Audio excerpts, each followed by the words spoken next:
নিশাৰ পৰা হৈ থকা নেৰানেপেৰা বৰষুণৰ ফলত নাজিৰাৰ গেলেকীত ভয়াবহ বান পৰিস্থিতিৰ সৃষ্টি হৈছে। গেলেকী লাহনগাঁও, মৰাণগাঁৱৰ লগতে চৰাইখজিয়া আৰু শিঙিবিল আদি কেইবাখনো গাঁও সম্পূৰ্ণৰূপে প্লাবিত হৈ পৰিছে।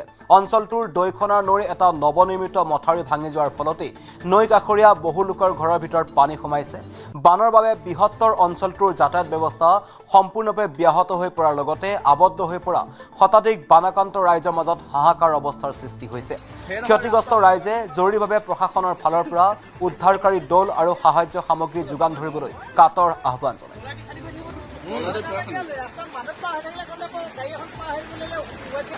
ঘৰৰ ভিতৰৰ দৃশ্য এইফালে আমাৰ পাকঘৰ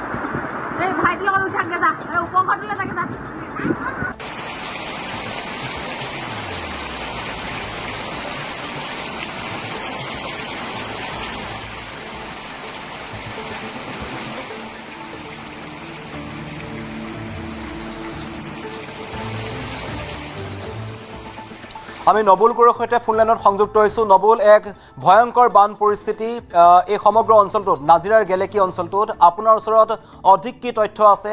কেতিয়াৰ পৰা উদ্ধাৰ অভিযান চলিব? বানাক্ৰান্তসকলক উদ্ধাৰৰ কাৰণে প্ৰশাসনৰ ফালৰ পৰা কি ব্যৱস্থা গ্ৰহণ কৰা হৈছে? নবুল।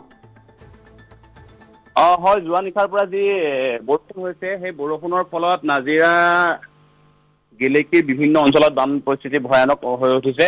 আৰু দেখিবলৈ পোৱা গৈছে যে যোৱা নিশাৰ পৰা যি নেৰানেপেৰা বৰষুণ, বৰ্তমানো বৰষুণ চলি আছে আৰু সেই স্থানসমূহলৈ যাবলৈ কিন্তু সম্পূৰ্ণৰূপে পথসমূহ বন্ধ হৈ পৰিছে। কাৰণ বান পৰিস্থিতি ইমানেই বৃদ্ধি পাইছে যে সেইফালে মানুহে খোজকাঢ়ি যাবলৈও পৰিস্থিতি ভয়ংকৰ হৈ পৰিছে। মানে গাড়ী যোৱাটো দূৰৰ কথা, মানুহে খোজকাঢ়ি যাবলৈ মানে পৰিস্থিতি বেয়াৰ ফালে ঢাল খাইছে। আৰু আমি প্ৰশাসনে আজি যিহেতু দেওবাৰ, আৰু দেওবাৰ হোৱাৰ কাৰণে অফিচ কাৰ্যালয় বন্ধ আছে, আৰু প্ৰশাসনে তেওঁলোকে যিখিনি ব্যৱস্থা গ্ৰহণ কৰিব লাগে তেওঁলোকে গ্ৰহণৰ আৰম্ভ কৰিব কিছু সময়ৰ পাছত। কিন্তু বৰ্তমানে যিসমূহ সেই ঠাইসমূহৰ যিখিনি লোক আছে, সেই লোকসকল কিন্তু ভয়ানক পৰিস্থিতিৰ সৃষ্টি হৈছে। যিহেতু সেই অঞ্চলসমূহ পাহাৰীয়া অঞ্চলৰ কাষত, তাত সাধাৰণতে বানপানী কেতিয়াও নহয়। কিন্তু এইবাৰ যি বৰষুণৰ পানী, সেই বৰষুণৰ পানীৰ ফলত তাত বান পৰিস্থিতি বহুত ভয়ংকৰ হৈ উঠিছে। হয় নবুল, ইতিমধ্যে কৈছে যে গেলেকীৰ লাহনগাঁও, মৰাণগাঁৱৰ লগতে চাৰিখজিয়া, শিঙিবিল এনেকুৱা কেইবাখনো গাঁৱত সম্পূৰ্ণৰূপে প্লাবিত হৈছে। ইতিমধ্যেই আমি টিভি স্ক্ৰীণত দেখুৱাই আছোঁ যে ঘৰৰ ভিতৰতো পানী সোমাইছে, সেই লোকসকল আবদ্ধ হৈ আছে। আৰু এনেকুৱা এটা নৱনিৰ্মিত মথাউৰি ভাঙি গৈছে বুলি ইতিমধ্যে খবৰ আহিছে।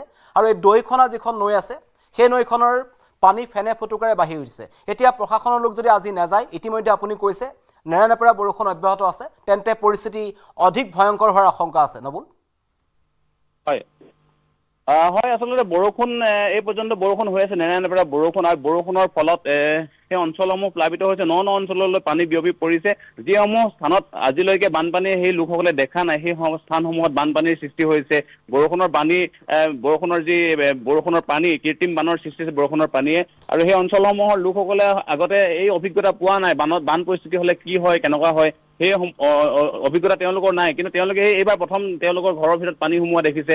এনে বহু লোকে এইবাৰ প্ৰথমবাৰৰ কাৰণে তেওঁলোকৰ ঘৰত পানী সোমোৱা দেখিছে, আৰু যাৰ বাবে তেওঁলোক আতংকিত হৈ পৰিছে। যিহেতু আগতে তেওঁলোকৰ ঘৰৰ ভিতৰত পানী সোমোৱা নাছিল, এইবাৰ বৰষুণৰ পানীয়ে তেওঁলোকৰ ঘৰৰ ভিতৰত বানপানীৰ সদৃশ সৃষ্টি কৰিছে। আৰু ইয়াৰ লগতে যিকেইখন নদী আছিলে, নামদাং নদী আছিলে, দৈখনা নদী আছিলে, সেই নদী কেইখনৰ কাষত মথাউৰি নতুনকৈ নিৰ্মাণ কৰা হৈছিলে। যিহেতু কিছুদিন পূৰ্বে আমি নিউজ 18ত বাতৰি প্ৰকাশ কৰিছিলো যে যিখন দৈখনা নদী, সেই দৈখনা নদীখন পাহাৰৰ পৰা অহা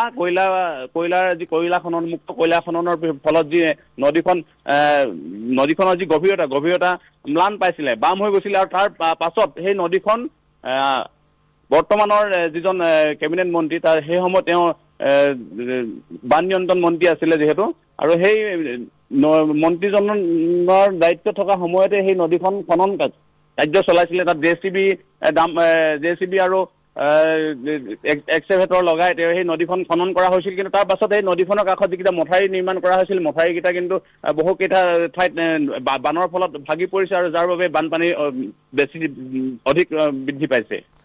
হয় ৰবুল, কিছুদিন পূৰ্বে নিৰ্মাণ কৰা মথাউৰি ভাঙিছে, সেইটো এটা খুব গুৰুত্বপূৰ্ণ কথা। কিন্তু জৰুৰীকালীনভাৱে প্ৰশাসনৰ ফালৰ পৰা যিসকল লোকে তাত যিসকল লোক আবদ্ধ হৈ আছে তেওঁলোকে কিন্তু উদ্ধাৰকাৰী দল পঠাবলৈ কৈছে, সাহায্য সামগ্ৰী যোগান ধৰিবলৈ তেওঁলোকে কাটৰ আহ্বান জনাইছে।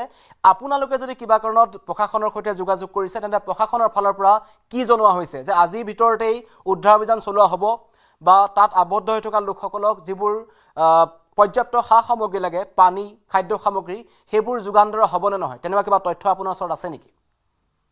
বৰ্তমানলৈকে কোনো লোক তাত উপস্থিত হোৱা নাই বুলি জনাইছে আমাক।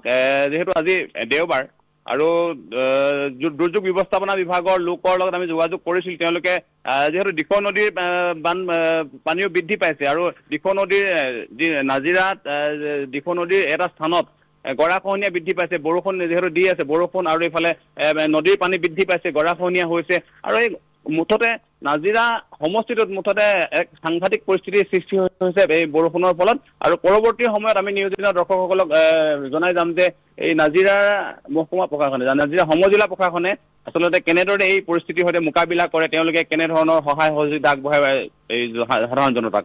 নিশ্চয় নবুল, পৰৱৰ্তী সময়ত পুনৰ আপোনাৰ সৈতে যোগাযোগ হ'ম। কিন্তু এই মুহূৰ্তত জনাইছোঁ যে নাজিৰাৰ গেলেকীত এক ভয়ংকৰ বান পৰিস্থিতিৰ সৃষ্টি হৈছে।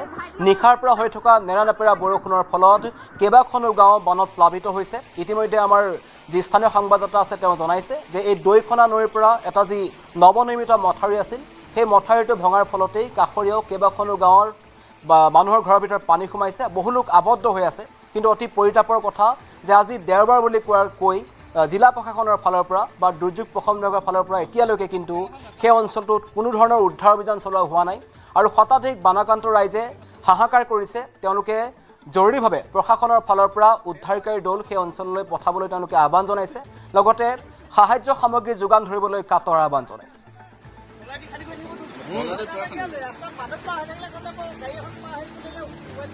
ঘৰৰ ভিতৰৰ দৃশ্য এইফালে আমাৰ পাকঘৰ।